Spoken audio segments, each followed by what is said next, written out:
Welcome back to Story Time with Karen, where I tell you stories to light up your day that sparkle and shine just like you.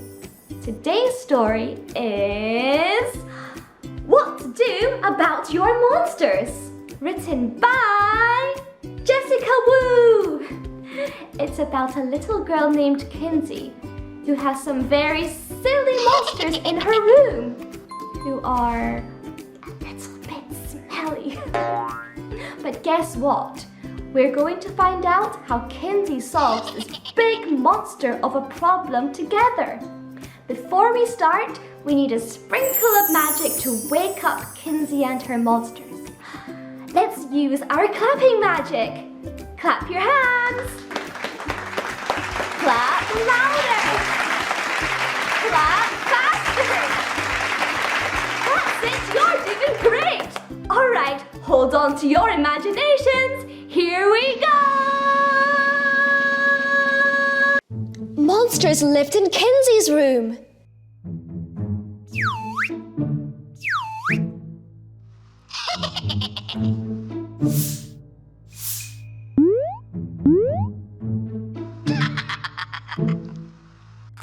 And every night, right at bedtime, the monsters would appear. They'd drum on the walls of Kinzie's room, thump-a-dump on her bedposts. Their feet even went thuddy-thud across her floors. Kinzie could never sleep with all the racket. Her stuffed animals couldn't sleep either. The monsters would not stop playing. It was a monster of a problem, but Kinzie knew her parents would fix it for her.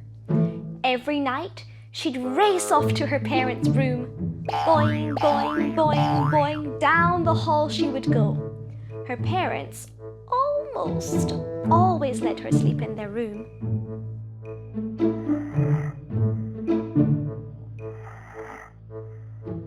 Sometimes they did not.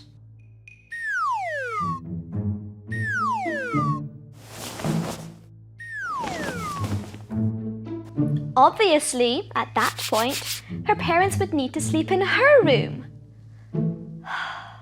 No, they would tell her. You need to learn to sleep in your own bed. But Kinzie wouldn't give up. When everything else failed, there was only one thing left to do. Kinzie never really wanted to resort to such desperate measures, but her parents left her no choice, and it always worked. Until one night, it did not.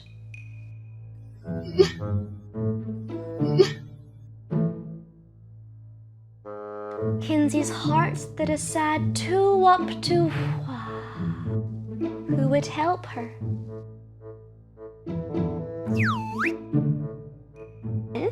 Kinzie got an idea. She could do it. She could get rid of them herself. Kinzie stood over her monsters and put on her serious face.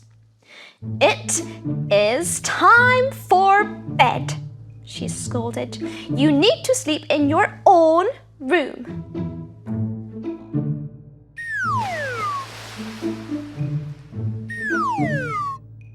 Immediately, Kinzie was bathed in a salty shower of sadness.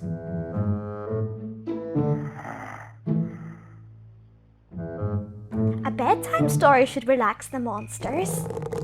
Maybe a glass of warm milk, or a warm bath, or deep breathing. Or she could run them in circles. The monsters would still not go to bed. The more she tried to relax them, the more wild they became. She couldn't do it. She needed her parents. She was mad. Kinzie stomped her feet and clanged her hands together, over and over, and over and over. Her clapping and stomping took on a rhythm. Thump-a-dump-a-thud, thud, slap-a-dee-slap. Thump-a-dump-a-thud, thud, slap-a-dee-slap. Suddenly, a monster tapped his foot. Another monster joined in. And another. Tip, tap, went their big green feet.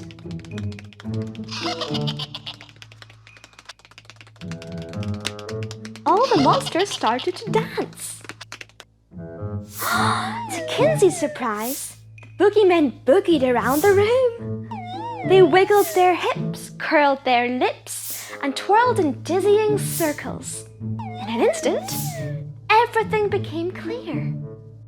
Kinzie closed her eyes, took a deep breath, and changed the melody from an upbeat disco to a slow and graceful lullaby. Hum, hum, hum,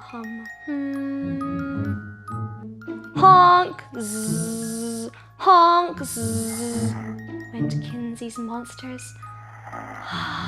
It was music to her ears. Kinzie joined the snoring monsters and was able to fall fast asleep.